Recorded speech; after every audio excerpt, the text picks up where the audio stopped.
achar que o cliente vem em primeiro lugar é aquela coisa de achar que o cliente tem sempre a razão. E, na verdade, ele nem sempre tem. O que vem em primeiro lugar é a tua equipe. É a tua equipe que, no final das contas, vai carregar a cultura, vai carregar a história, e aí ela vai derivar isso para o cliente. Porque eu também não quero qualquer cliente. Acho que tem dinheiros que custam caro. Se eu fico ali no modo automático, gerando eficiência, quero produzir mais, quero entregar, e o processo não é bem descrito, o processo não é bem estruturado, acontece alguma coisa que está fora, que eu não havia mapeado, isso aí vira um incêndio e você só realmente não mede esforços, você realmente quer apagar esse incêndio e não sobra tempo para você focar no que deveria ser estratégico de fato. O que a gente busca é que a mesa seja o menos importante. O mais importante é o que está em volta dela, que é a confraternização entre as pessoas, que é o momento entre as pessoas. Então, se eu gerar uma experiência perfeita e completa, o ideal é que a minha experiência passe despercebida para que o que tenha sido lembrado tenha sido a confraternização das pessoas. O que a Disney, o Nubank e aquela loja pequena do seu bairro têm em comum? Todas elas entenderam que experiência não é um detalhe, é estratégia. Porque no fim das contas, cliente satisfeito não garante lucro. O que gera crescimento de verdade é transformar cliente em fã e fã em canal de aquisição. Eu sou o Felipe Atabi e esse é o Fecha a Conta, o podcast da Conta Azul, que ajuda donos de negócios a fecharem a conta e não as portas. No episódio de hoje, a gente vai mostrar como a experiência do cliente é motor de longevidade, margem e marca. Então bora descobrir como o encantamento junta com estratégia para fechar a conta dentro do seu negócio, para abrir caminho para o seu crescimento.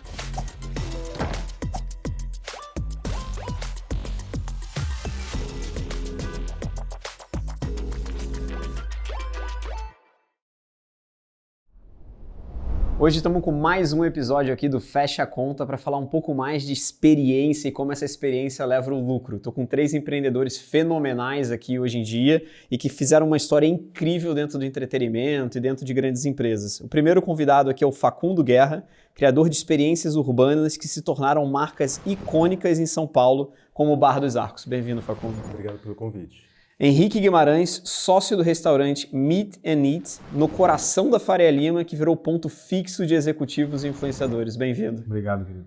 E o Gustavo Sayago, cofundador da Arte de Atender e diretor de CX da Birdier, com carreira executiva com passagens por empresas como Mercado Livre e Nubank. Prazer estar aqui. Prazer estar aqui com vocês e falar de um tema super importante, que é a experiência do cliente e quanto isso consegue impulsionar um negócio. Super legal. Turma, eu queria primeiro, acho que a tradução de 2 frases aqui não traduzem a história de vocês, que provavelmente é muito mais profunda do que essa. Se quiserem complementar um pouquinho mais e trazer um pouquinho mais de cor para essa apresentação, acho que vai ser muito legal vocês se apresentarem uma vírgula a mais. Facundo, se puder começar, vai ser ótimo. Cara, eu montei 30 negócios nos últimos 20 anos. Só 30, tranquilo. Só 30.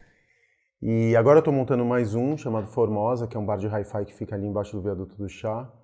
Então, sobre falar e sobre contato com o cliente, como fazer com essa experiência ser lucrativa, eu acho que eu tenho lugar de fala. Que legal, cara. E você, Henrique, conta um pouquinho mais. Eu, na verdade, passei por uma mudança, né? Eu comecei como marqueteiro, me fiz nisso, agência, publicidade, planejamento, estratégia, tudo mais, e aí me vi no momento que a paixão de fato não era a comunicação, era a gente. E aí eu descobri que não tinha um lugar melhor para ter gente ao redor do que uma mesa, né? E aí basicamente comecei a construir essa história, foi aí que nasceu o Meet and Eat, e aí a gente começou a contar isso para as pessoas de uma forma diferente. Estamos desburocratizando um pouquinho a relação de restaurante. Eu não sei se tem muita relação, mas eu vejo muito pessoal do mercado de publicidade, de agências, etc., abrindo restaurante. É comum isso, assim, cara? Eu não sei te falar se é comum, mas tem uma proximidade ali. É que essa galera ela já é um pouco diferente, né? Entre aspas, pra frente, assim, né? E aí esse pessoal faz muita busca, faz muita análise, o pessoal vê o que acontece lá fora, é muito curioso e eles acabam tentando, né? E aí nessa acaba que dá certo, então não passa muita vontade. Que legal, que legal. E você, Gustavo, conta um pouquinho mais pra gente. Bom, eu sou engenheiro de formação, acho que assim como você, né? Legal. Acabei virando essa chavinha para CX aí em meados aí de 2017, onde realmente, assim como com o Henrique, acho que me encontrei na área de CX, que é Customer Experience, experiência do cliente, de fato, ingressando ali no Mercado Livre, onde realmente eu achei minha paixão, que é, de fato, prover experiências boas para os clientes, né? Afinal, são eles que movem os ponteiros ali dos negócios. Então, que legal. Estamos aí até hoje. Cara, isso conecta muito com a minha primeira pergunta para trazer aqui para todos vocês. Muita gente fala que o cliente vem em primeiro lugar, mas na prática, qual o erro mais comum de experiência que faz o cliente não fechar a conta? Mesmo quando o produto é bom, o marketing funciona e a casa está cheia. Tá tudo dando certo, mas a conta não está fechando. O que você traz, Facundo, pra gente? Eu acho que o cliente não vem em primeiro lugar, na verdade. O que vem em primeiro lugar é a tua equipe. É a tua equipe que, no final das contas, vai carregar a cultura, vai carregar a história, e aí ela vai derivar isso para o cliente. Então, achar que o cliente vem em primeiro lugar é aquela coisa de achar que o cliente tem sempre a razão, e na verdade ele nem sempre tem. Às vezes, especialmente eu que trabalho com noite, às vezes a pessoa está intoxicada por álcool, às vezes a pessoa está de mau humor. Então, eu sempre cuido para treinar muito bem a minha equipe, para passar para eles que eu gostaria que eles atendessem e que passassem a narrativa que eu estou vendendo da forma como eles gostariam de ser atendidos. Eu tenho muita empatia, nesse caso, com a pessoa que está indo, muita tolerância, porque as pessoas vão para lá. O que as pessoas vão buscar dentro de um lugar, especialmente à noite? Elas vão buscar escapismo, elas vão buscar uma história, elas vão buscar um cenário para construir uma memória. Eu não vendo produto ou serviço, eu não vendo drink. Porque se eu for vender drink, eu estou concorrendo com mais 25 mil bares em São Paulo. Perfeito. 30 mil bares em São Paulo. Então eu estou vendendo uma narrativa, eu estou vendendo um contexto, eu estou vendendo um pano de fundo para que essas pessoas se sintam protagonistas dentro de uma jornada na cabeça delas. Eu estou vendendo uma memória. E se eu tenho gente que, no final das contas, não consegue passar adiante a narrativa que eu construí, eu vou acabar falhando. Perfeito. Então, óbvio, o cliente ele muda o ponteiro do meu negócio com certeza absoluta. Mas se eu não cuidar da minha gente antes, para depois carregar essa história para o cliente ali na frente, ou se eu pensar que o cliente é a parte mais importante, ele que vai controlar a minha narrativa. Ele vai fazer do meu negócio aquilo que ele quiser fazer. Né? Ele vai... eu vou ter que ser tão subserviente a esse cliente que no final das contas eu vou perder a identidade. Você sempre construiu muito negócio com alma, né? Que tem assim uma estrutura. E a alma é isso, eu acabo me exprimindo através dos meus negócios, entendeu? Então eu conto uma história, essa história tem uma âncora na verdade, eu nunca conto uma historinha que inventei da minha cabeça. Eu encontro porque... A história do sorvete lá, né? Que botou o nome fictício e depois teve problema. Que é um caso, né? Mais emblemático. É um caso emblemático. Mas a minha não, a minha parte de uma verdade absoluta do lugar que eu estou ocupando, que normalmente é um lugar abandonado, no centro e tudo mais. Às vezes não, às vezes também não é o lugar, é o projeto. Então, a partir do momento que eu encontro essa verdade, que eu estou resolvendo um problema, que eu sei muito bem qual que é esse problema, e eu estou tentando encontrar os clientes, porque eu também não quero qualquer cliente. O dinheiro do cliente não me interessa simplesmente, se ele não tem uma cumplicidade com a história que eu estou criando, se ele não tem uma aderência cultural e às vezes até política com aquilo que eu vendo, não quero o dinheiro dele. Acho que tem dinheiros que custam caro, entendeu? Perfeito. Então eu não sou subserviente ao cliente, eu não acho que o cliente tem sempre a razão, eu prefiro que ele me respeite ou que ele vá gastar o seu dinheiro em outros lugares, porque não falta lugar legal em São Paulo. Uhum. Agora, se ele respeita a minha brigada, a minha maneira de ver o mundo, e ele está disposto a consumir aquilo que eu tenho com o máximo de respeito, porque também, desculpe-me por alongar na resposta, mas eu acabei aprendendo ao longo dos anos que o dinheiro do cliente não é uma unidade fictícia de valor, não é real. Uhum. É um tempo que ele dedica para trabalhar, para conseguir conquistar aquela quantidade de dinheiro que ele vai trocar por uma mercadoria que eu estou vendendo. Uhum. Então eu estou comprando uma fração de vida. Né? Eu tô cobrando uma fração de vida, melhor dizendo. Eu respeito muito esse dinheiro. Só que ele tem que respeitar quem está trabalhando do meu lado também. Total. Então eu centro minha narrativa num produto ou numa mercadoria ou num serviço que no final das contas vai entregar algo que vai muito além de produto. E eu espero encontrar pessoas que estejam alinhadas com aquilo que eu estou vendendo. Visão. Se a pessoa vai, porque eu já ouvi muito disso, você sabe com quem eu estou falando, especialmente aqui em São Paulo. Eu estou pagando, portanto, você tem que me obedecer. Quem está pagando o seu salário sou eu. Você sabe de quem eu sou filho. Eu sou filho de não sei quem. Já ouvi isso muitas vezes. E aí, a partir do momento que uma pessoa usa desse tipo de recurso, ou impõe a sua maneira de ver o mundo para o meu lugar, eu falo, o teu dinheiro eu não quero mais. Perfeito. É engraçado, porque eu trabalhei muitos anos na Ambev, né? Quase 10 anos, e eu tinha uma visão muito de produto. Eu era o produto, não necessariamente 100% a experiência. A experiência quem dá, na verdade, são os estabelecimentos que têm o produto da Ambev ali dentro. E você falou uma coisa muito engraçada agora, porque quando você é produto, você serve ao cliente. O cliente sim em primeiro lugar, porque no final você não tem a interação real. O produto ele existe, ele vai consumir da maneira que ele quiser, ele vai abrir, então naquele contexto o cliente é muito relevante.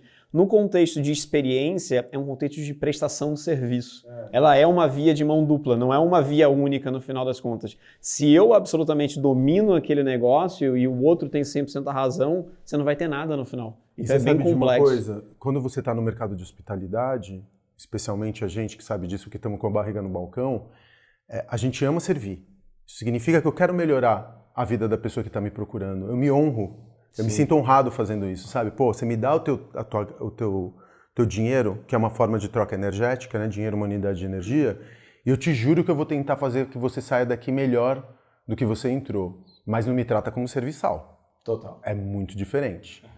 Porque eu estar no campo da hospitalidade, eu gostar de servir, eu tentar melhorar a tua vida, não te dá o direito de me tratar como um inferior. Perfeito. E tem aqui em São Paulo, especialmente, que é uma cidade que tem muita desigualdade social, tem pessoas que acreditam que porque elas têm dinheiro, elas podem te tratar como serviçal. Isso tipo acontece de gente eu não pra quero. você também? A noite dá uma potencializada, né? A gente brinca, a gente fala, de noite todo gato é pardo, né? Então, assim, todas as noites você tem uma vestimenta diferente. Toda noite tem alguém comemorando, toda noite tem alguém triste, toda noite tem alguém, entre aspas, caçando. Então, assim, você não sabe o mood que a pessoa tá, mas ela tá transformada em alguma coisa. Ela vira um grande teatro à noite, né? Então, quem realmente não faz parte, de fato, como nós, acaba não vendo dessa forma. Acaba falando, pô, vou só num bar. Mas quem tá desse lado começa a ver a pessoa com recorrência e percebe, essa pessoa vem de diferentes formas aqui. E isso é muito legal, assim, de entender. E aí é onde ele fala, pô, a gente gosta muito do consumidor, mas a gente também tem que dar muito valor pro nosso time, porque são eles, na verdade, que nos mantêm. Eles que têm a retenção. Exato, a eles são a continuação de nós, né? A nossa ideia, aí vira o negócio e eles operam. Então, assim, sem isso, não tem consumidor que banque nada. Né? Então, basicamente, complementando isso tudo, a gente vive num momento de digitalização, né? Então, é um mundo de influência, é um mundo digital, é um mundo onde as pessoas têm acesso a muita coisa e isso faz com que você apareça, né? Então, ele pode aparecer por 30 bares, eu consigo aparecer por um prato diferente hoje. Isso faz com que a gente não tenha o cliente ideal para aquele lugar naquele momento. Isso gera frustração. E aí o nosso time, mais uma vez, tem que estar preparado para essa frustração. Porque a pessoa que viu, nossa, caramba, que legal, quero comer esse prato, ela vai lá e ela vai se deparar com um cardápio que não está dentro do que ela estava esperando. Fala, pô, mas eu já estou aqui, agora o que eu faço? Então a experiência ficou ruim ali na chegada já. E aí os meninos, eles são obrigados ali naquele momento a transformar a experiência dessa pessoa, né? Conseguir doutrinar esse problema e fazer com que essa pessoa saia de lá feliz. Ela se deparou com um problema, mas problema a gente tem toda hora. Então, assim, como a gente vai resolver isso? Perfeito. Então, esse é o grande quê da gente que está atrás do balcão. Desculpa, só complementando meu colega aqui, e desculpa monopolizar aqui um pouco a mesa. Aconteceu uma coisa comigo muito louca esse sábado, assim. Eu tava vendo, tinha um café, que eu não vou nomear por ética, que eu via muito nas redes sociais. Eu falava, caralho, esse café deve ser muito foda. Eu amava a arquitetura, eu achava um dos cafés mais lindos de São Paulo. Pô, eu queria muito ir nesse lugar, só que como eu não saio muito, né? Tava com a minha filha, a gente estava ali na Rua do Café, eu falei, vamos nesse café? Pô, eu tava salvando os posts. Eu tenho uma pastinha, acho que como todo mundo aqui em São Paulo deve ter uma pastinha de lugares que você vai, rolês que você quer fazer, rangos que você quer fazer, eu vou salvando meus posts ali no Instagram. Mano, sem brincadeira, eu deveria ter uns 10 posts desse lugar, porque o lugar é muito fotogênico. Eu fui pra lá, mas eu tive uma decepção assim, gigantesca. Eu falei, é só isso? Parece foto de Tinder. Que você vai e fala, mano, não é possível.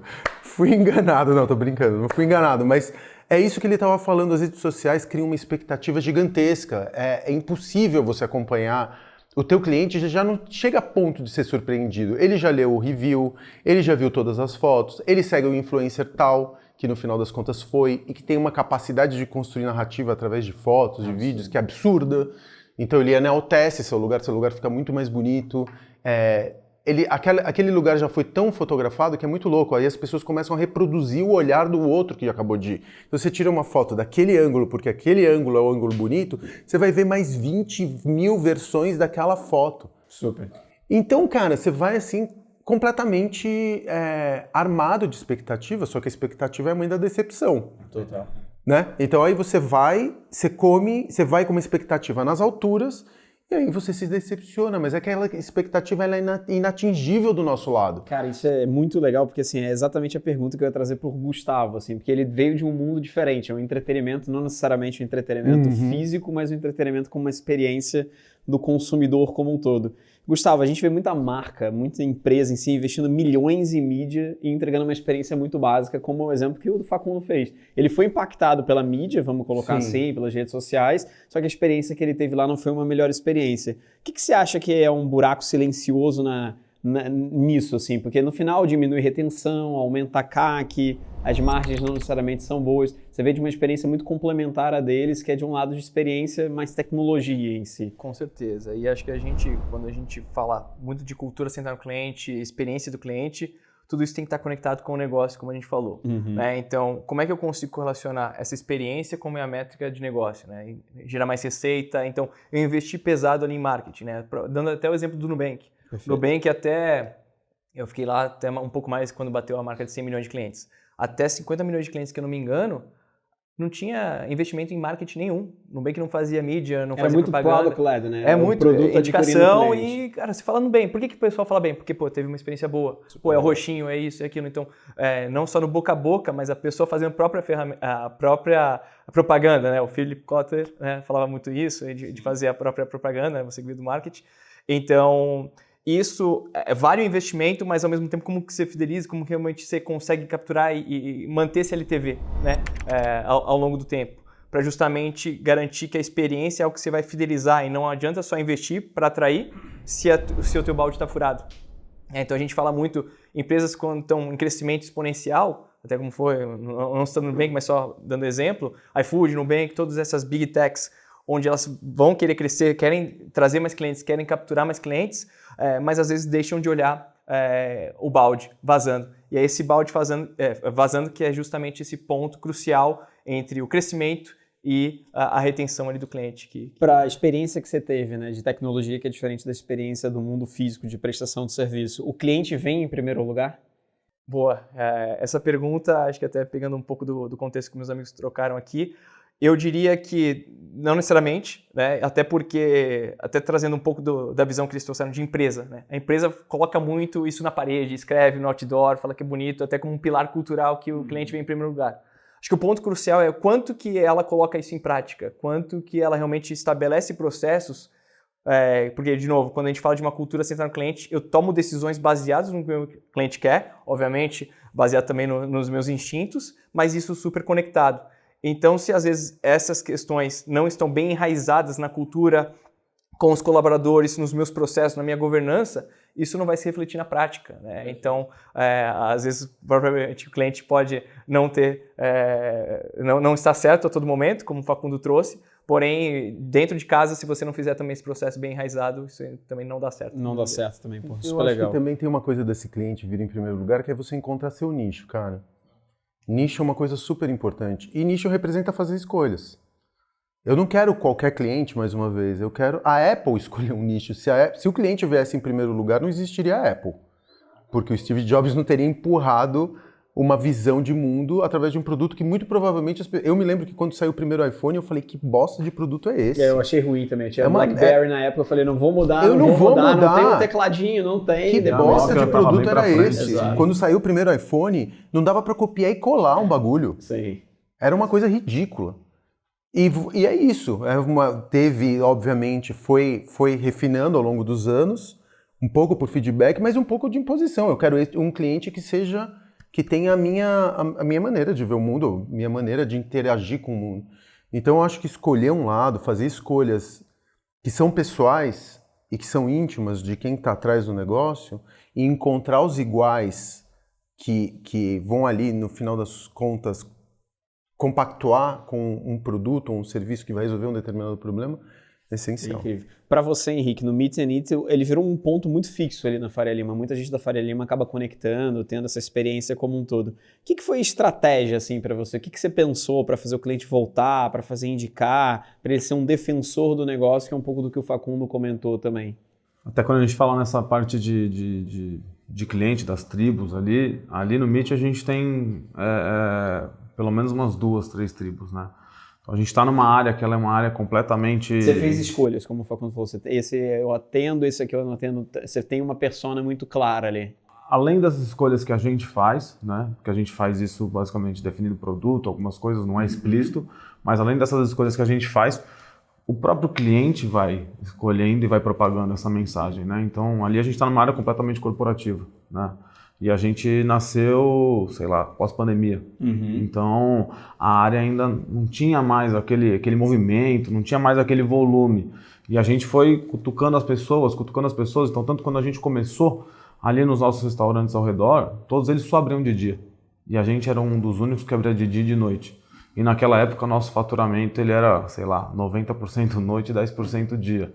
Eu falava, cara, que loucura, né? A gente é comercial, a gente é corporativo, a gente tem a cara do que esses caras precisam e onde eles estão, né? Hoje já equalizou? Hoje a gente já está 65, 35, porque o ticket da noite é muito mais forte, né? Mas foi um trabalho bem árduo que a gente fez e aí de fato a gente encontrou uma tribo. E aí você vai no nosso almoço, você vê exatamente isso que ele está falando, assim, as pessoas são muito parecidas, assim, elas buscam alguma coisa e elas encontraram ali, que uma experiência recorrente, né? Então, assim, eles entregam isso e para mim tá bom, o serviço é bom, aqui tem um cardápio bom, lá. Então, assim, aquele produto para aquelas pessoas satisfez. Então, aqui, além disso, né, que é no dia, a gente tem a noite. Aí à noite a gente tem a briga todas as noites com a questão de você tentar perceber. Energia diferente. De você ter a energia diferente, de você estar percebendo assim, o que tem naquele momento, qual a expectativa dessas pessoas. E de noite a expectativa é muito grande, né? Por causa exatamente desse momento do digital. O Facundo, os seus negócios eles são muito prósperos, assim, né? Muito pela questão do negócio em si, mas muito pela questão da construção da marca, né? Você acaba construindo marcas muito fortes por tudo que você faz. O que você acha que é o fio condutor dessa construção de marca tão genuína nas experiências? Cara, é a verdade mesmo. Acho que a verdade é um novo luxo, assim. Tem um luxo nesse momento de deepfake, de IA, e é tudo muito da mesma... Os meus arqui-inimigos são as big techs. Hoje em dia eu tenho que construir narrativas que são anti-algorítmicas, porque depois da pandemia, iFood, Netflix e Tinder tornou lugares como os nossos dispensáveis, né? Você pode... Eu não vendo no iFood, porque para mim é chata a experiência e eu sou completamente contra a maneira como o iFood... O modelo de negócios do iFood, né, o monopólio que a gente tem no Brasil, então eu sou completamente contra o iFood.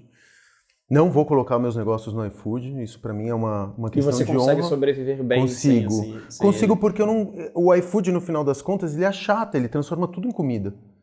E eu não vendo comida. Eu vendo atmosfera, eu vendo experiência, eu não vendo comida. Comida é uma parte do que eu vendo. Você tiraria a alma do teu negócio. Eu tiraria a alma do meu negócio, exatamente. E eu acho que é o diferencial. O iFood é essa coisa que te suga a alma mesmo do teu negócio. Ele vai ali Coloca na sua... todo mundo na mesma prateleira. Todo mundo na mesma prateleira e é uma prateleira que você compra o placement, né? Você compra Mas essa é uma coisa prateleira. engraçada, né? Porque para quem quer construir marca tem essa dificuldade, mas para quem não tem tanta marca assim, ele é uma porta salvadora, né? Porque no final das contas eu não tenho tanta marca, eu tenho mas só uma commodity, deixa eu colocar aqui e tentar aí fazer a commodity é um jogo onde você é maior o teu risco de perder, né? Porque você vai depender de caixa, você vai depender de determinados fatores, que aí é redução de qualidade, e eu não tô nesse jogo. Eu não tô nesse jogo da commodity. Mas aí pode ser um jogo que outras pessoas queiram jogar e tá tudo certo. Sem julgamento, eu tô falando do meu difícil negócio. construir marca no Brasil, né? A gente pega, sei lá, 23 milhões de CNPJ. Quem tem marca de verdade dentro desses 23 milhões de CNPJ? São poucos ali que ficam. Muitos estão no jogo da commodity e que é quase uma porta de salvação, né? Porque no final ele não tem a digitalização própria e acaba acelerando a partir disso Porque também. o empreendedorismo do Brasil, o que a gente chama de empreendedorismo, por necessidade, por sobrevivência, porque o cara foi demitido. A gente estava falando, muita gente que está saindo do mercado de publicidade, você comentou, e está abrindo.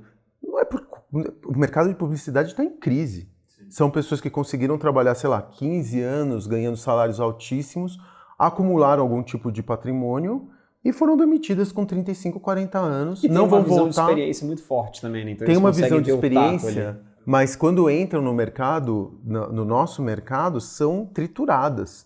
Porque é completamente diferente. Foi assim para você também? Assim, é uma escola diária muito grande. Basicamente, eu sempre fui fã de processo, protocolo, procedimento, essas coisas. Mas quando você entra no nosso negócio, você tem que amar isso, a Vera. E um outro lado que é você tem que se comunicar com gente de todos os tipos a todo momento. E aí, se essas pessoas têm alguma dúvida sobre aquilo que você está falando, você tem problemas constantes, né? Então, assim, a maior dificuldade que a gente tem hoje, acredito que também seja dele, é que a gente precisa muito de mão de obra, precisa muito de gente. De processo mesmo. De processo, exatamente. De treinamento, o turnover é alto. E é muito louco, porque a gente está uma barata da falência. Eu tenho uma barata, juro por Deus, eu tenho uma barata dentro de um cubinho de acrílico na minha mesa. Porque se um inseto entrar no meu salão e alguém fizer um stories que seja, eu tô fudido. Incrível. E Gustavo, até para pegar você mais para o papo aqui também, porque a gente falou das Big Techs e falou da experiência como um todo. Big Tech tem muito processo, né? Eu acho que uma das coisas que o Henrique comentou é que o processo faz muita diferença para a experiência deles, e eu tenho certeza que para as Big Techs é tudo processualizado, muito grande, e tem uma jornada muito grande. Como é que você vê essa parte do processo ajudar na fidelização, ajudar na aquisição e ajudar em toda a construção da experiência em si? Perfeito. Acho que todo mundo que trabalha nesse ramo sabe quão é importante mapear a jornada do cliente, né? Como vocês até falaram, desde o momento, até antes dele chegar no teu restaurante, se ele está pesquisando na internet, na hora que ele chega, faz todas essas interações com o garçom, enfim, com quem for recebê-lo, até sair e por aí vai, também trazendo isso para outros amigos. Então, esse processo de mapeamento de jornada, entender todos os pontos de contato que você teria com ele, evitar criar fricções, tudo isso é importante para você ter uma jornada fluida, orgânica ali com o cliente, e garantir que ele não tenha problemas, né, como eu falei, fricções ali relacionados a temas que podem ser pertinentes, até o caso da barata. Se você não... como que eu posso dizer isso? Se você não se antecipa, como a gente estava falando também, você às vezes vive no modo automático, você só faz coisas para gerar eficiência, né, como foi citado. Então, se eu fico ali no modo automático, gerando eficiência, quero produzir mais, quero entregar, e o processo não é bem descrito, o processo não é bem estruturado, acontece alguma coisa que está fora, que eu não havia mapeado, cara, isso aí vira um incêndio que você só realmente não mede esforços, você realmente quer apagar esse incêndio e não sobra tempo para você focar no que deveria ser estratégico de fato para realmente ir impulsionando as outras atividades. Eu já ouvi você falando outras vezes muito sobre operação, marketing e cultura, né? Que essas coisas têm que andar muito azeitadas ali para essa coisa caminhar, e o que o Facundo e o Henrique comentaram é muito pertinente também, porque passa muito por isso, né? Marketing do ponto de vista da alma, a cultura do time como um todo, entregando essa alma de maneira muito constante do ponto de vista, e a operação ali, que é o que talvez não possa dar problema, de chegar, no caso deles, algum prato, alguma experiência, mas no seu caso, algum produto. Como é que você vê um playbook disso na prática? Assim? Tem muito empreendedor pequeno nos escutando, né? Pequeno e médio. Claro. Como é que eles implementam isso dentro do dia a dia? Acho que um ponto-chave até, não falaria nem que é só marketing e operações, são todas as áreas da empresa. Né? A gente fala que cultura centrada, CX, né? Experiência do cliente, devem ser papel de todas as áreas da empresa. Obviamente, isso pode ser centralizado via uma governança que pode ser puxada aí por alguma área específica, no caso, experiência do cliente, porém, cada time vai ter o seu papel ali. Né? Uhum. Até o próprio RH, né? Como falou, com os colaboradores, tudo isso tem um papel específico que, se não for bem organizado, não for bem orquestrado nesse sentido, as coisas vão se desmanchar, vão cair. Então, até falo muito onde cada área, se às vezes olha para um ponto que não está em sinergia, conversando com os objetivos reais daquela empresa, isso vai deteriorar. Eles não se conversam. Então, cada um tem um objetivo claro, você não conversando aquilo dentro daquela mesa, isso pode, de fato, atrapalhar todos os resultados que você busca, atrapalhar suas metas que você está querendo, né, convergir, trazer o seu perfil certo de clientes. Então, é muito importante você ter essa área organizada, orquestrada entre as diferentes áreas e garantir que o processo está bem azeitado. Super legal. E, Henrique, até para trazer, você abriu um negócio, muito sucesso, enfim, pós-pandemia. Vamos colocar que tem 3, 4 anos aí de experiência. O que foi o maior aprendizado na construção dessa experiência, que se você fosse abrir um novo restaurante ou abrir uma nova experiência, você com certeza levaria isso como um princípio básico para trazer para todo mundo, cara? Eu acho que a gente tem que ficar fazendo tipo um zoom in, um zoom out em todas as nossas prateleiras ali no restaurante, né? Então, assim, a gente tem que entrar e a gente tem que sair de todas as áreas, porque você tem um período de aprendizagem. Tem como não ser barriga no balcão? Eu comecei dentro da cozinha. Você também, Facundo, não tem muito difícil? Eu não fico com a barriga no balcão mais. Eu tenho sócios que cuidam da parte operacional, porque eu me dedico muito nessa parte da construção do projeto. Então, minha barriga no balcão é estar no meio da obra, montar a primeira... Mas é barriga no balcão também. Enquanto eu entrego a chave pro meu sócio. Toma que o filho é teu. Mas porque eu me dedico muito no processo anterior. Eu diria que isso é muito de momento, né? Obviamente, acho que para ser bem sucedido, em algum momento você tem que estar com a barriga no balcão. Eu trabalhei muito em manufatura, então a gente fala ir até o Gemba, ir até o momento ali. No bem que a gente fazia muito aquele, vamos fazer o atendimento em si para sentir na pele o que o cliente está trazendo. Exato. Então é muito importante, acho que é isso que o Henrique também estava citando. Né? Eu comecei, de fato, dentro da cozinha. E aí, na cozinha, você começa a entender quais são os gaps, o que você precisa, quais são os aprendizados e tudo mais. Da cozinha, eu fui para a parte de fora, ali fui salão, fui entender um pouco mais dessa questão. Hoje, eu sou um pouco mais parecido com o Facundo, eu estou mais na parte administrativa, né? E tenho pessoas que tocam realmente o balcão. Mas fez a diferença você ter esse processo? Completamente. Não, Completamente. Quando eu trabalhava no Vegas, que foi a minha primeira operação, eu trabalhava através do bar de barback e ia catar lixo, ia tirar lixo e ia catar gelo. E muda o nosso pensamento, né? E muda o respeito que você tem também da tua equipe. Né? Por isso faz que esse negócio de gente, de alma. Exato. Mas hoje em dia, com 9 simultâneas, isso seria impossível. Eu não teria vida. Né? Eu tenho uma filha pequena também, um outro momento de vida. Eu não trocaria a paz da meia-noite por uma... São momentos. Pra ficar... É porque é desgastante, cara. Você ficar ali à noite... E quando você também, a gente estava falando, né? Um bar normalmente ele hipertrofia todos os seus vícios. Às vezes pode te deixar muito vaidoso. Às vezes coloca em risco o seu casamento, sua relação estável. Às vezes coloca em risco o fato de você beber socialmente. Aí você está vendo que você está bebendo todos os dias. Algumas pessoas se aproximam de você por poder, porque você pode dar acesso a elas, a determinadas coisas, então você já não consegue mais diferenciar quem é teu amigo de verdade de quem enfim, tá ali por algum tipo de interesse, algum tipo de parasita. Vocês três têm negócios e, enfim, são pessoas que têm muita experiência do consumidor dentro do DNA e conseguem passar isso para o time e trazer toda essa jornada.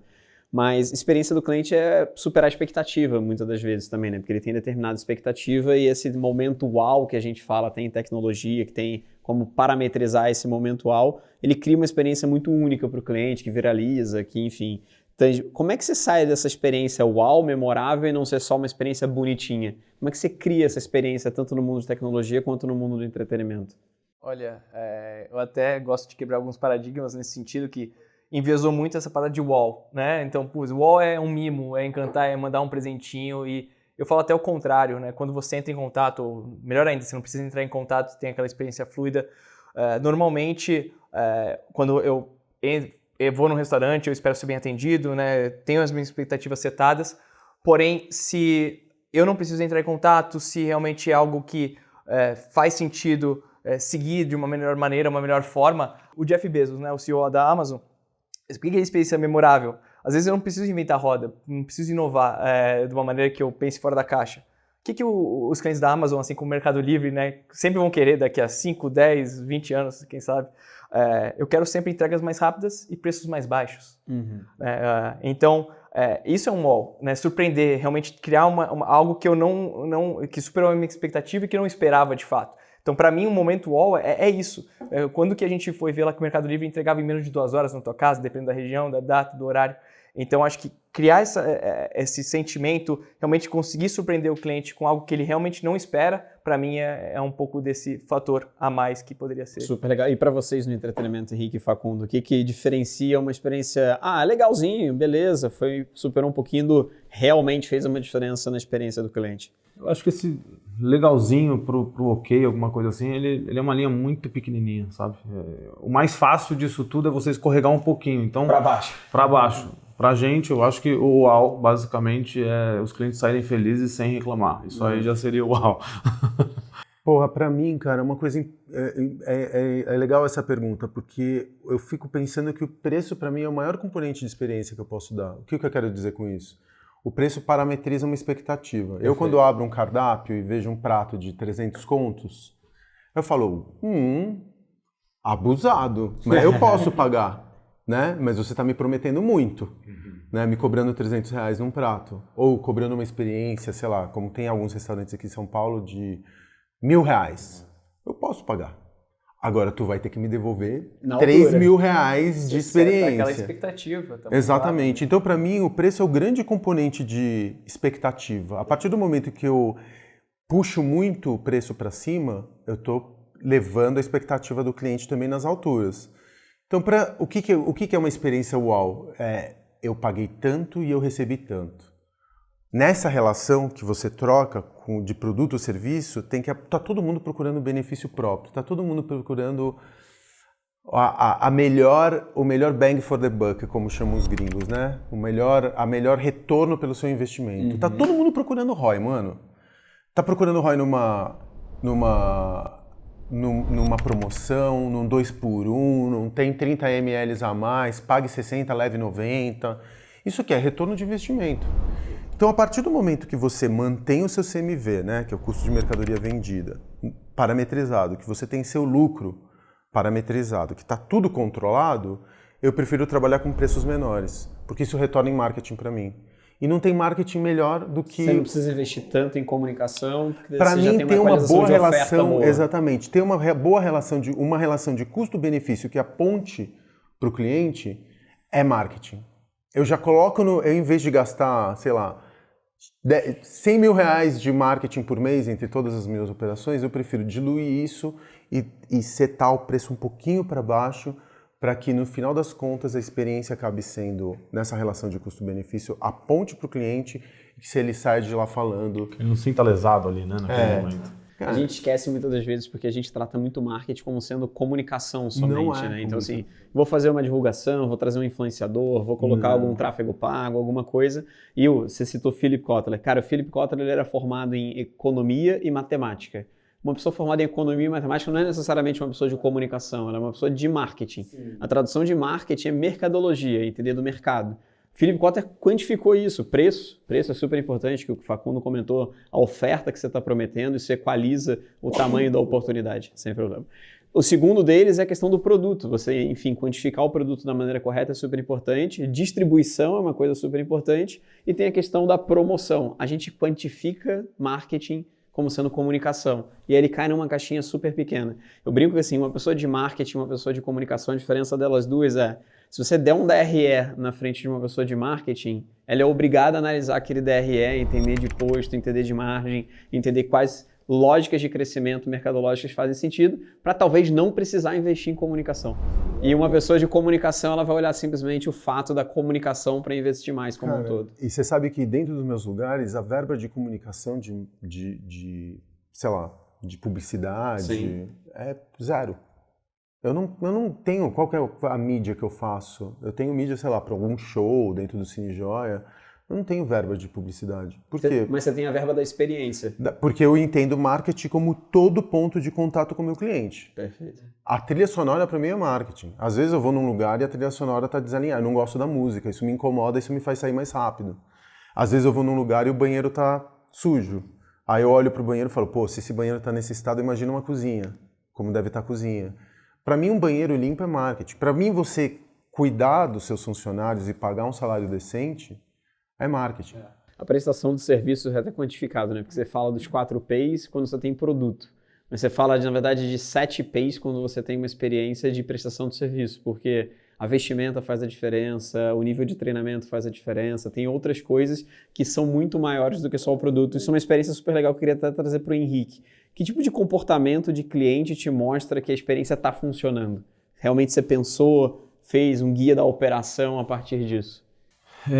Aí dá pra gente trazer um pouquinho de volta lá pra faculdade, né? Boa. E aí a gente tinha aquele famoso corpo fala. Uhum. E aí a gente tem alguns treinamentos que a gente foca nisso, né? Então o consumidor ele tem algumas formas e alguns jeitos ali que ele tá na mesa. Então ele começa a dar umas pescoçadas, Aí ele começa a dar uma olhada, aí olha pro prato, olha pro lado. Isso você então, treina assim, o time para falar assim. E aí a gente acaba tendo os treinamentos. Então, assim, o básico do básico do básico é o time saber basicamente o que a gente tem para vender, né? Esse é o ponto número 1.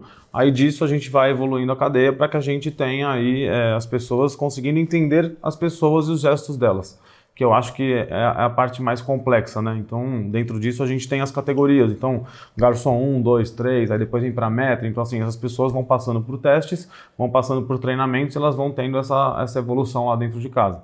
E aí, dentro disso, a ideia é que elas tenham cada vez mais percepção sobre o que está acontecendo naquele momento. Porque, de fato, o que a gente busca é que a mesa seja o menos importante. O mais importante é o que está em volta dela, que é a confraternização entre as pessoas, que é o momento entre as pessoas. Então, se eu gerar uma experiência perfeita e completa, o ideal é que a minha experiência passe despercebida para que o que tenha sido lembrado tenha sido a confraternização das pessoas. A prestação de serviço ela chama atenção quando ela dá problema e ela não chama atenção quando dá tudo certo. Tipo o goleiro, né? Se ele fez o trabalho... Pegou o pênalti. Se não fez, caramba, o erro é dele, cai tudo sobre ele. Isso é até uma tendência legal que eu queria trazer para ti, Gustavo. O que você vê que são as maiores tendências de experiência do consumidor? Acho que o lado de tecnologia, ele está bebendo mais da fonte de experiência agora, né? Porque a gente fala muito sobre jornada, mas a jornada para esses caras é a vitalidade deles. Só existe a empresa porque eles estão pensando na jornada do início ao fim, no banheiro, absolutamente tudo. Como é que são essas tendências? O que você vê de tendência para o mundo de experiência do cliente aí, de tecnologia, cara? Olha, eu citaria duas principais frentes que tem se comentado bastante aí na comunidade, que é a hiperpersonalização, ou seja, você tem que diferenciar aquele indivíduo. Você tem que tratar ele entendendo o perfil dele, comportamento dele. Acho que acabaram de citar aqui também, justamente, ele entrou, qual roupa ele está vestindo, talvez o que ele gosta mais, consegue personalizar de alguma forma, mas principalmente em Big Techs, né? Eu tenho essa escala, eu tenho um volume enorme disso. Então, como que eu transformo aquele número em um indivíduo de fato e consigo prover para ele até me antecipar? Se ele entrou em contato antes, se ele falou de alguma coisa, a gente até vê vários exemplos em e-commerces. Vou comprar uma roupa, da última vez você comprou uma preta, esse é o teu tamanho, já me antecipo. CRM bem estruturado. CRM muito bem estruturado. Isso é hiperpersonalização, até me antecipar e fazer, de novo, já falamos muito de jornada fluida, é garantir isso de uma forma eficiente. E acho que o outro ponto também, omnicanalidade. Então, é um desafio enorme para muitas empresas, principalmente de tecnologia, onde eles têm diversos pontos de contato, cliente, chat, e-mail, WhatsApp, telefone, enfim, mídias sociais, tudo isso. Só como eu consigo transmitir que o cliente tem a mesma jornada, tem a mesma experiência em todos esses canais. Eu entrei no chat, mas você entrou no chat, você precisa entrar no telefone para falar sobre esse assunto. Então, como eu consigo garantir a experiência e consigo deixar ela o mais passível ali e padronizada para garantir a mesma forma que eu for tratar o cliente. Super legal. E Facundo, se você fosse abrir um novo negócio hoje, assim, o que não poderia faltar na experiência do cliente desde o primeiro dia? O que você pensa que assim, isso aqui é a experiência fundamental que se eu fosse abrir um novo negócio ou alguém que está abrindo um novo negócio precisa pensar? Cara, você sabe que eu não tenho muito a cabeça, quando eu estou montando um negócio, eu não estou muito pensando num cliente, porque o cliente para mim é uma coisa muito etéreo. Ele é muito etéreo, eu não consigo dar uma cara para ele tem múltiplas variações, então eu estou montando sempre para mim, cara. Eu me coloco assim, eu vou montar o lugar que eu gostaria de frequentar, eu vou comer a comida que eu gostaria de comer por um preço justo, eu vou montar a experiência do jeito como eu acho que ela deveria ser, dando o meu melhor. Com sorte eu vou achar mais gente que pensa como eu, e eu sempre achei, porque eu também não sou uma ilha. Você já teve alguma experiência de abrir algum negócio fora de São Paulo? Não, porque eu também parto de uma verdade que é minha, eu não quero montar franquia, eu não quero escalar, eu não quero montar um que vai ser multiplicado por 20. Eu gosto desse trabalho quase artesanal de montar a marca, de montar a experiência, de construir um pequeno mundo que tenha um fundamento numa verdade que eu encontrei. Ou de um imóvel abandonado, ou de um problema que eu estou resolvendo, ou de algo que eu sinto falta em São Paulo que eu não encontrei. E aí, eu nunca vou montar um restaurante, quero montar um restaurante de comida italiana. Nunca aconteceu na minha vida. Um negócio aparecer porque pode ser uma boa oportunidade de mercado. Isso nunca vai acontecer. Eu sinto falta de um restaurante de comida francesa em São Paulo, vou montar. Não, tem o La Casserole ali no centro que faz isso muito bem. Então eu vou montar aquilo que eu sinto falta como consumidor. E aí, como consumidor, eu sou essa personagem central que está procurando um tipo de serviço, um tipo de produto que eu não encontrei em São Paulo e poucas vezes eu encontrei no mundo. Porque eu também não gosto de importar modelos de Tropicalizar, fora. simplesmente. Não faço isso. Não faço isso. Fiz isso uma única vez com muito acerto, que foi o Blue Note. Mas mesmo assim, o Blue Note é considerado hoje, dentro da constelação, né, de Blue Notes no mundo, o melhor Blue Note do mundo, inclusive pela matriz. E porque a gente deu Uma cara e um ângulo para ele diferente do modelo que a gente recebeu, que era todo engessado.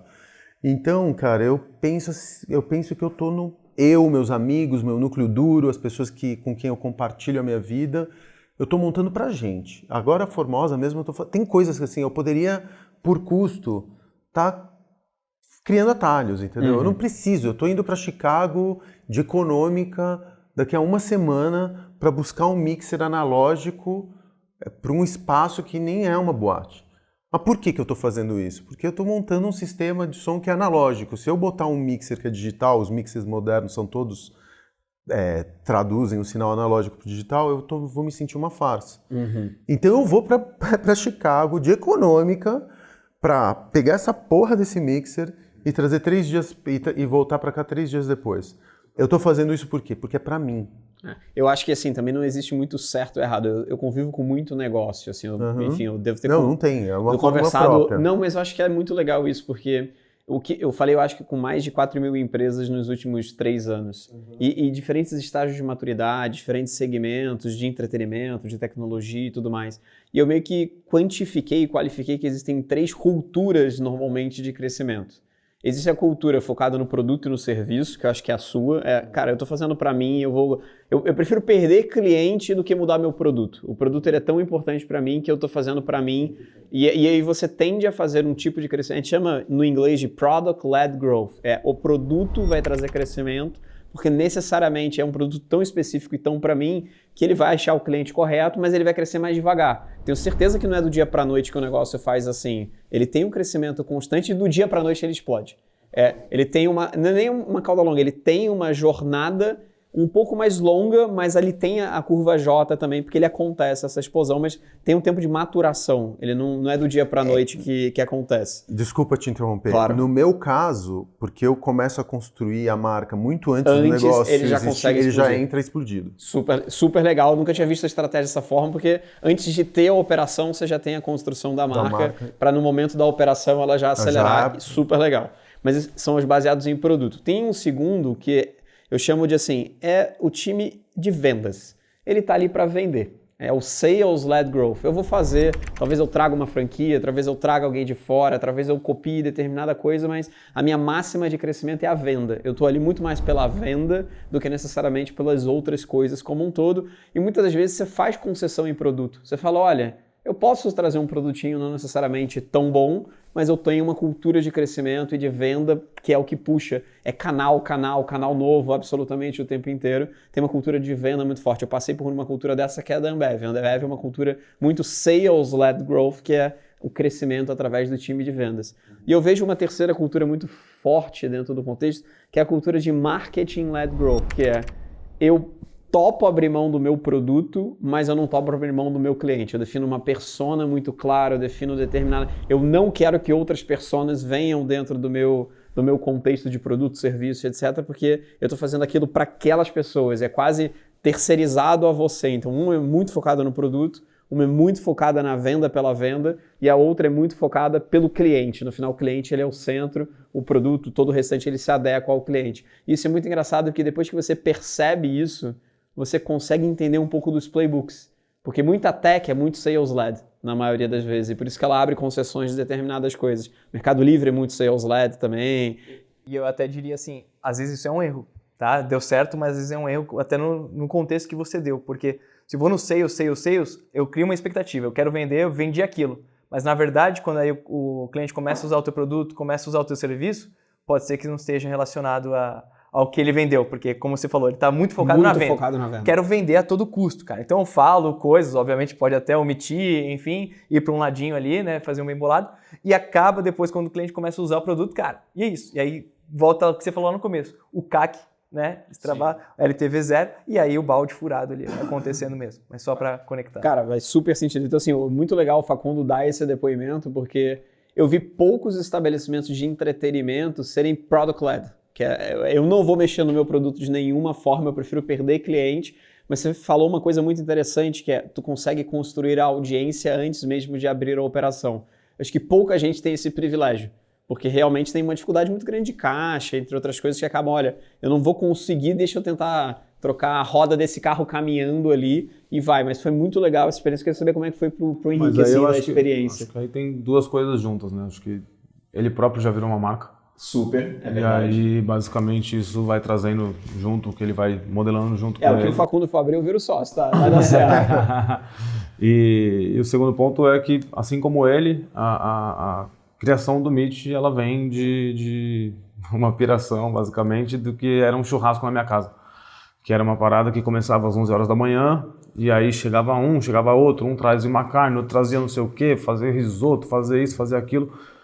E era uma jornada absurdamente feliz e incansável. Eu vi que você até tem um copo americano. Tem um copo americano.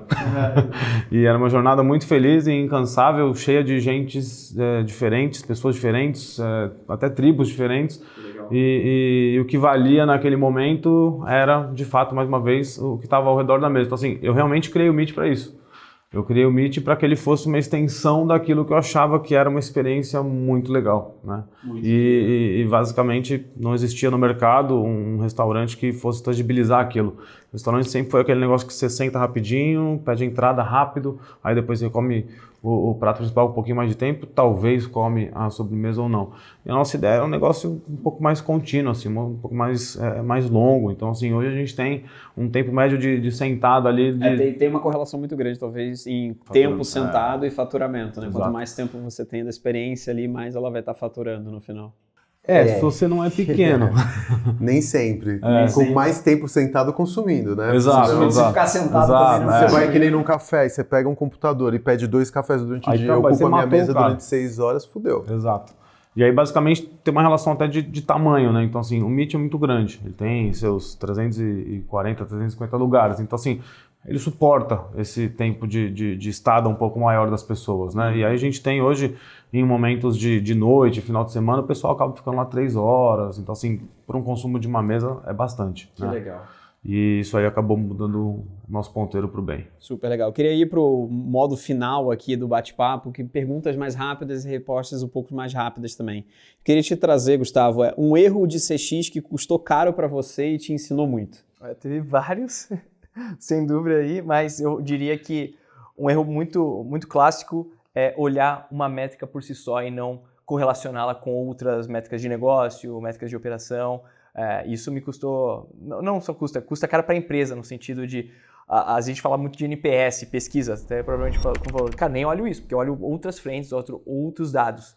Então, às vezes, isso pode te enviesar, até mesmo o jeito que você envia a pesquisa, o jeito que você absorve ela, gera os insights. Mas te custou caro por quê? Porque você teve uma... Tem um projeto que eu fiz ali justamente para mitigar esse problema. Custou caro porque ali, até provavelmente no Nubank, a gente analisava a pesquisa do atendimento do telefone, falando bem sucintamente aqui, a gente deixava essa pesquisa na mão do operador, que estava falando com a TAB, por exemplo. E ele estava imputando errado. Não, na verdade, quando acaba o atendimento, ele tem que desligar o telefone e a pesquisa, a URA é enviada automaticamente e aí você dá a nota. O que acontece? Ele sabia que aquele atendimento talvez não fosse o melhor dos mundos, não fosse um promotor, não fosse bem avaliado, ele segurava o cliente na linha ou nem solicitava. Isso enviesava totalmente ali a pesquisa. Ou seja, parecia que o canal estava lindo, maravilhoso, sem problemas. Quando a gente mudou essa ordem, essa jornada de envio de pesquisa, cara, caiu mais de 15 pontos a pesquisa. E a gente conseguiu ter visibilidade de muita coisa que estava acontecendo e que a gente estava míope. Que legal, então, cara. Que legal. Henrique, um detalhe que fideliza mais do que qualquer promoção. Carinho, verdade.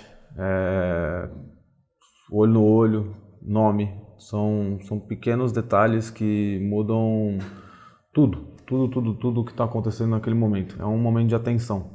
Mesma coisa você ter uma mesa cheia, as pessoas falando e você não olhar no olho delas.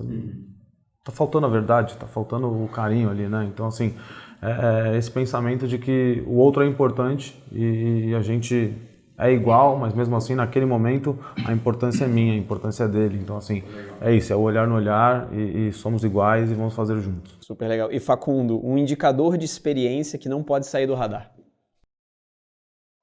Recorrência, né? Cara, a gente falou sobre recorrência num podcast exatamente aqui. Recorrência talvez seja um dos principais indicadores de qualquer negócio e a gente negligencia ele todos os dias. E você sabe que na nossa indústria, se o cliente volta 3 vezes para o teu lugar, ele vai voltar para sempre. Que legal. É um dado científico, assim. Três impactos, ele vai virar cliente para sempre. Que legal. Então, e é também difícil você reverter uma má primeira impressão.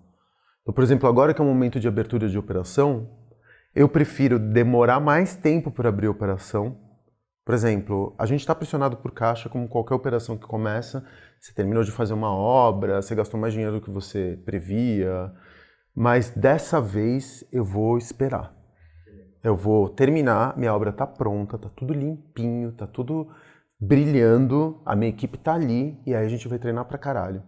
Porque os primeiros impactos que eu vou gerar vão determinar se eu vou ou não conseguir. Não existe uma segunda oportunidade de causar uma boa Exatamente. E é muito difícil, porque São Paulo, na média, os negócios eles duram muito pouco tempo. É muito raro você entrar num lugar de clássico em São Paulo. Como entrou, por exemplo, a Casa do Porco. Tem lugares em São Paulo que são clássicos. Família Mantini, sei lá. Estou citando até lugares que são turísticos. E esse é um lugar muito difícil. Normalmente você tem uma curva de existência que vai lá 4, 5... É difícil você passar a arrebentação dos 10 anos. São poucos os lugares em São Paulo que tem mais de 10 anos. E uma maneira de você garantir a longevidade do seu negócio é você fidelizando esse cliente para sempre te ter como uma boa alternativa. Né? Ele sempre vai ter na cabeça, pô, gosto muito daquele lugar, vou voltar para lá. Porque o cliente tem esse poder de colocar o dinheiro em 3.000 operações análogas à sua. Entendeu? O dinheiro dele ele sempre vai querer testar uma nova operação, sempre vai querer testar um novo lugar. Então, se esforçar demais nos primeiros 6 meses de operação para dar o melhor de si.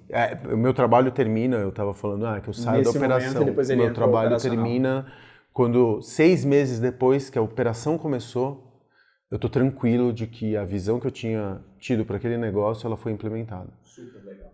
E eu queria fazer uma pergunta para os três, assim, a gente está convidando muita gente para estar aqui junto com a gente no Fecha a Conta. Quem é uma pessoa que, se você pensar e falar, essa pessoa não pode faltar, eu queria indicar ela para estar aqui com vocês, para conseguir fechar essa conta para todos os empreendedores do Brasil que estão nos escutando, por favor. Olha, acho que o Ale Haddad, até o CEO e fundador da Bird, inclusive mora em Palo Alto, né, no Vale do Silício, ele já é empreendedor há alguns anos, bons anos, Endeavor, por sinal, e ele já fundou empresas como Arizona, a Bird, e tem muito esse foco de AI, né? Então, AI consegue conectar, acho que tanto essa parte da experiência dele, do ciclo de vida dele, com como que ele hoje correlaciona AI e como ela pode impulsionar os negócios. Então, acho que seria uma ótima pessoa aqui para poder... E para você, Facundo? Cara, eu tô tentando encontrar um nome aqui na minha cabeça. Que eu não sigo também muitas pessoas que são do campo do empreendedorismo, assim... Alguém do entretenimento que te inspira, ou que possa ser legal, que você conheceu na jornada? Puta, cara, vai parecer arrogante eu te dizer isso, mas eu não tenho muitas inspirações dentro do meu campo de trabalho. Eu me inspiro por pessoas que estão falando de arte. Amigo, então, de arte, ou que tenha uma experiência legal nessa. Que tem uma experiência legal com produto e serviço, que tem a ver com o podcast, porra, cara. Você falou um nome quando a gente estava conversando, até um amigo em comum que é uma pessoa legal. Quem que a gente estava falando? Já me esqueci. Eu sou maconheiro, depois eu faço o meu. O Ricardo. O Ricardinho, boa, o Ricardinho. O Ricardinho é um cara muito legal.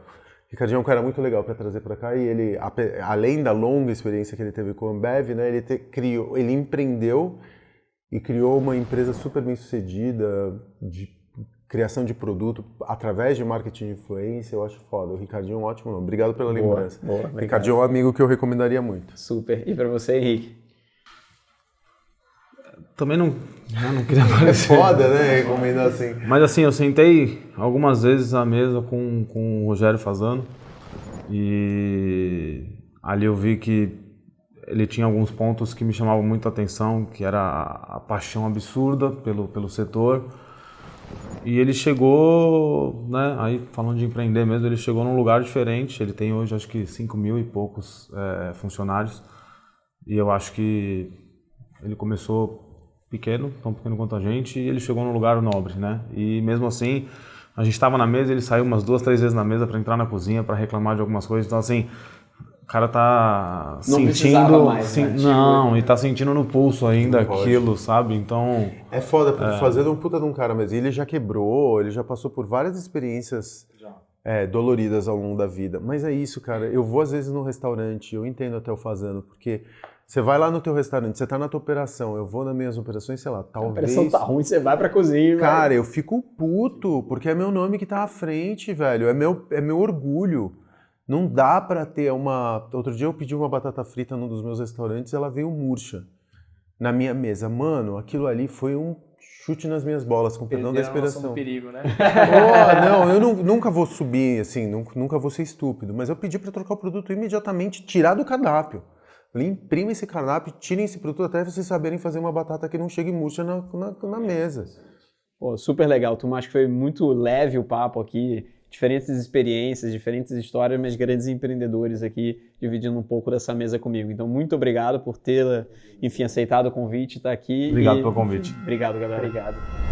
Nossos convidados já indicaram nomes incríveis que logo vão estar aqui no podcast. Mas agora eu quero ouvir a sua história e ter você aqui comigo nessa mesa. Então, se você é um empreendedor e já teve alguma das portas fechadas durante a sua jornada, mas seguiu firme, buscando crescimento, ou se está enfrentando desafios reais na gestão do seu negócio, eu quero trocar uma ideia contigo. Essa é a sua chance de participar do podcast Fecha a Conta. Para participar, acesse o perfil da Conta Azul no Instagram, envie uma mensagem com um vídeo de 60 segundos se apresentando e apresentando a sua empresa e, claro, explique para nós por que você quer sentar na mesa e fechar a conta com a gente. Estou te esperando aqui para dividir essa mesa e construir o próximo capítulo da sua jornada. Bora?